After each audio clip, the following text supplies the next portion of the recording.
अस्सलाम वालेकुम नाज़रीन, गुज़श्ता दो रोज़ पहले केमिस्ट्री का पर्चा आउट होने की खबरें यकीनन आप सब लोगों ने सुनी होगी। आज चेयरपर्सन तालीमी बोर्ड मीरपुर मैडम अंजम अफशान नकवी हमारे साथ मौजूद हैं, जिन्होंने यहाँ पर प्रेस कॉन्फ्रेंस भी की है, कुछ वजाहत की है इस सारे मामले के हवाले से।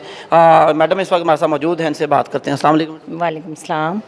थोड़ी सी तफसीलात, वैसे तो आपने प्रेस कॉन्फ्रेंस भी की है, लेकिन हमें बताएंगे कि असल मामला क्या हुआ और अभी तक जो आपके पास रिपोर्ट्स हैं वो क्या हैं, कहाँ तक पहुँचे आप लोग, जो ज़िम्मेदार बंदा है या जो भी ज़िम्मेदारान हैं उनका तयन कर रहे हैं। बिस्मिल्लाहिर्रहमानिर्रहीम।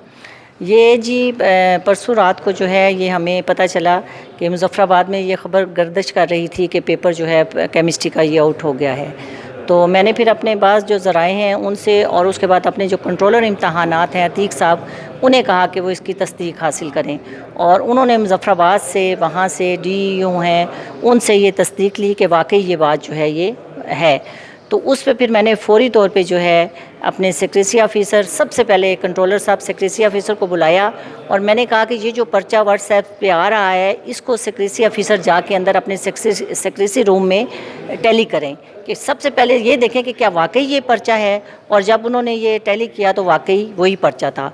तो उसके बाद हमने फ़ौरी तौर पे जो है ना तमाम बैंक्स में और तमाम जो नाज़म इम्तहानात थे उनको ये कह दिया कि सुबह एक तो पेपर मनसूख कर दिया गया है और दूसरा ये है कि ये पेपर जो है ये इसको डिलीवर कहीं पे भी नहीं किया जाएगा ताकि हमें ज़िम्मेदारान का तयन हो सके। और अल्हम्दुलिल्लाह हमारी ये हिकमत अमली जो है बहुत कामयाब हुई और जब हमने हमारे कंट्रोलर और हमारी टीमें जो है मुज़फ़्फ़राबाद गईं और उन्होंने तमाम पेपर्स जो हैं वो चेक किए तो हमें वहाँ से डन्ना कॉलेज जो है वहाँ से जो पेपर्स मिले तो वहाँ से ज़िम्मेदारान का तयन हो गया। कौन लोग हैं, उनका कोई नाम बताना पसंद करें? जी, वहाँ पे ये जो नाज़म हैं, राजा अंसर हैं, लाइब्रेरियन हैं बेहड़ी कॉलेज के, वो वहाँ तैनात थे।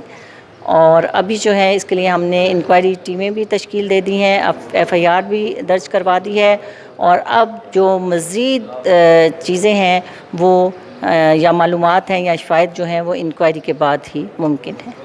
मैडम ये बड़ा नाखुशगवार वाक़या है महकमा तालीम में, तो क्या कहते हैं कि इस तरह के जो घिनौने किरदार हैं उनके लिए सज़ा किस हद तक होती है, क्या ख्याल? जी, इनके लिए तो मेरे ख़्याल में तो ये इनके लिए बहुत सख्त सज़ा होनी चाहिए ताकि दूसरे लोग भी इससे इबरत पकड़ें और आइंदा के लिए कोई भी बच्चों के मुस्तकबिल से खेलने की कोशिश ना करे। तो ये मैं अपने जो हुकूमत है उनसे भी अपील करती हूँ और महकमा तालीम के जो आला अफसरान हैं उनसे भी कि इस वाक़या का सख्ती से नोटिस लेके तो इन सारे जो किरदार हैं इनको अपने अंजाम तक पहुँचाएँ और इनको सख्त से सख्त सज़ा दी जाए, इसमें कोई रियायत नहीं। मैडम जो अभी पेपर कैंसिल हुआ था, जो टेक्स्ट शेड्यूल आपने दिया वो क्या कौन कौन सी डेट्स हैं, ईद के बाद का है? जी, ये ईद के बाद है क्योंकि हमारी डेट शीट पहले से तयशुदा है तो बच्चों के पेपर्स में क्लैश आ जाता है। तो हमने बड़ी देखभाल के जो है ना ये केमिस्ट्री का पेपर और जो शुमारियात का है ये 10 तारीख को और जो फ़िज़िक्स का पेपर है वो 13 को जो है वो अब हम लेंगे बच्चों से। फर्स्ट टाइम होगा, सेकंड टाइम? जी, जो केमिस्ट्री और ये शुमारियात है ये सेकंड टाइम है और फ़िज़िक्स का फ़र्स्ट टाइम है।